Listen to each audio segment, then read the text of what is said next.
ہمارے آقا صلی اللہ تعالیٰ علیہ وسلم کے پیدائش سے صرف اور صرف 50 یا 55 دن پہلے کی بات ہے۔ کتنے دن پہلے کی بات؟ 50 یا 55 دن پہلے کی بات ہے۔ یمن کا ایک بادشاہ تھا ابرہہ نام کر کے، اس نے اپنے لشکریوں کے ساتھ تمام فوج اکٹھا کر کے کعبہ جہاں پر حاجی لوگ حج کرنے کے لیے جاتے ہیں نا، خانہ کعبہ کا طواف کرنے کے لیے جاتے ہیں، تو اس نے اس کو گرانے کا ارادہ کیا۔ کس نے؟ ابرہہ بادشاہ نے، جو یمن کا بادشاہ تھا، اس نے اس کو گرانے کا ارادہ کیا کہ اب کعبہ کو ہم گرا دیں گے۔ اچھا، کیوں؟ اس کی وجہ کیا تھی؟ کیوں وہ گرانا چاہتا تھا کعبہ کو؟ اس کی وجہ یہ تھی کہ اس نے اپنے ملک یمن کے دارالسلطنت میں، جہاں پر ملک یمن کا راجدھانی تھا، تو اس جگہ اس نے ایک گرجا گھر بنایا ہوا تھا۔ کیا گرجا گھر؟ گرجا گھر کا کیا مطلب؟ جیسے کہ وہ عیسائی لوگ تھے نا، تو وہ اس میں عبادت کرتے تھے، تو اس نے گویا کہ اپنا ایک عبادت گاہ خوب شاندار اور ایک دم چمکتا ہوا اپنا ایک گرجا گھر بنایا تاکہ لوگ اس میں عبادت کریں، اور لوگ خانہ کعبہ کا طواف نہ کریں بلکہ ہمارے گرجا گھر کا آ کر کے طواف کیا کریں۔ اس کا مقصد جو تھا وہ یہ تھا۔ لیکن جب اس نے اس گھر کو بنایا اور مکہ کے ایک شخص نے سنا کہ وہ چاہتا یہ ہے کہ اس کے اس گرجا گھر کے لوگ طواف کریں، خانہ کعبہ کا طواف کرنا کیا کریں؟ چھوڑ دیں۔ تو جب مکہ کے شخص نے یہ بات سنی تو وہ کیا ہوا کہ وہ وہاں گیا اور اس گرجا گھر میں جا کر کے اس نے جو ہے اس گرجا گھر میں پخانہ پیشاب کر دیا۔ کیا کر دیا؟ اس کو گندگی سے آلود کر دیا۔ اب بادشاہ تو ظاہر سی بات ہے بڑا برہم ہوا، بڑا غصے میں ہوا۔ اس نے کہا کہ ہمارے گرجا گھر کی، ہماری عبادت خانے کی اس نے بے حرمتی کی ہے۔ تو اس نے ارادہ کر لیا کہ اب ہم بھی خانہ کعبہ کو کیا کریں گے؟ گرا دیں گے۔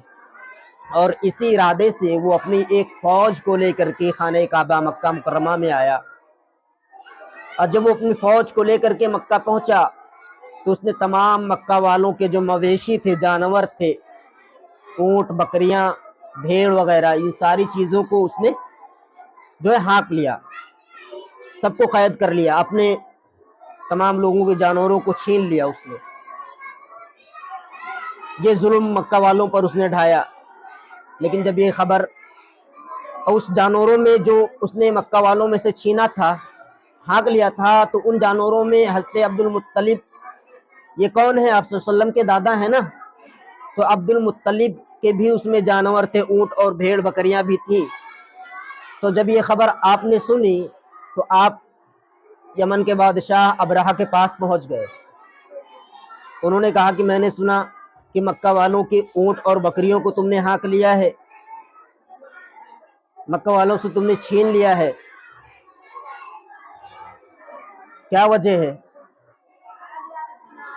تو اس نے کہا، پورا واقعہ بیان کیا کہ میں نے ایک گرجا گھر بنایا تھا کہ لوگ اس میں عبادت کریں،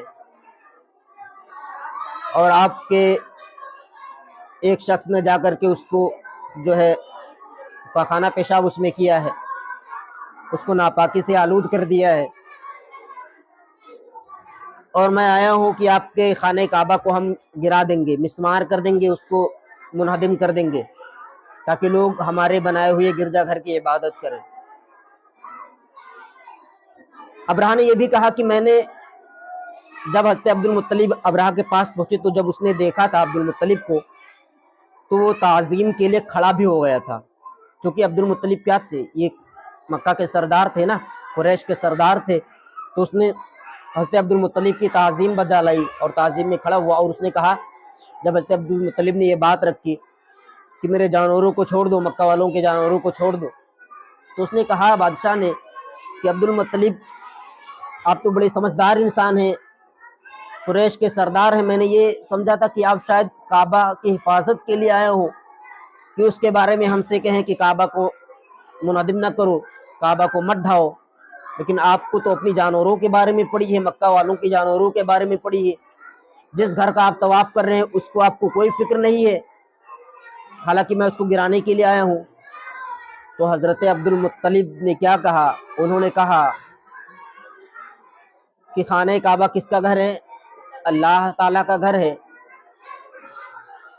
اور جانور جو مویشی ہیں وہ میرے ہیں، تو میں اپنے جانوروں کے لیے آیا ہوں، خانہ کعبہ چونکہ اللہ تعالیٰ کا گھر ہے، اللہ تعالیٰ اس کی حفاظت فرمائے گا۔ اب جب یہ بات حضرت عبد المطلب نے کہی تو بادشاہ اور غصے میں ہوا، اور اس نے کہا اب تو میں خانہ کعبہ کو گراؤں گا ہی گراؤں گا، اس کو میں ڈھا دوں گا۔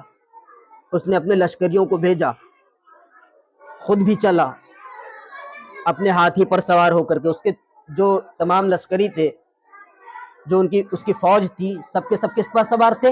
ہاتھی پر سوار تھے۔ کس پر؟ ہاتھی سے آئے ہوئے تھے کعبہ کو گرانے کے لیے۔ جب وہ کعبہ کے قریب پہنچے، ایک جگہ مقام مغمس نام کر کے اس جگہ پہنچے، تو ابرہہ بادشاہ کا جو ہاتھی تھا اس کا نام محمود تھا۔ کیا تھا؟ محمود تھا۔ وہ بیٹھ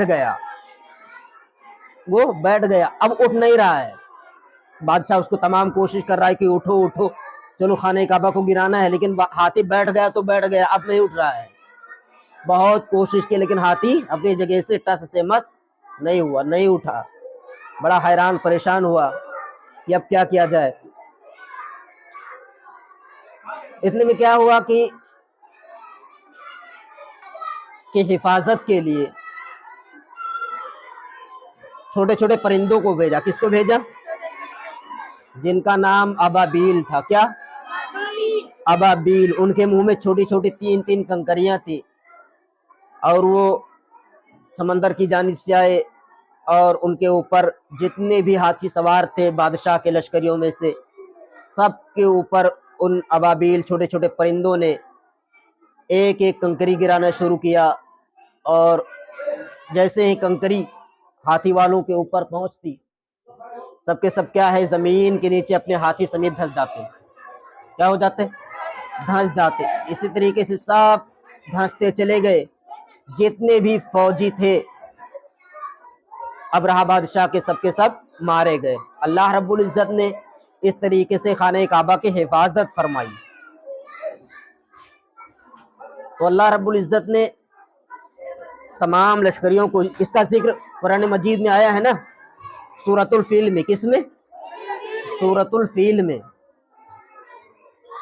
الم تر کیف فعل ربک باصحاب الفیل۔ اللہ تعالیٰ فرماتا ہے اے محبوب، کیا آپ نے نہیں دیکھا کہ ہم نے اصحاب فیل کا کیا حال کیا تھا؟ الم یجعل کیدہم فی تضلیل۔ ہم نے ان کے مکر کو، ان کے ارادے کو ہم نے تباہی میں ڈال دیا۔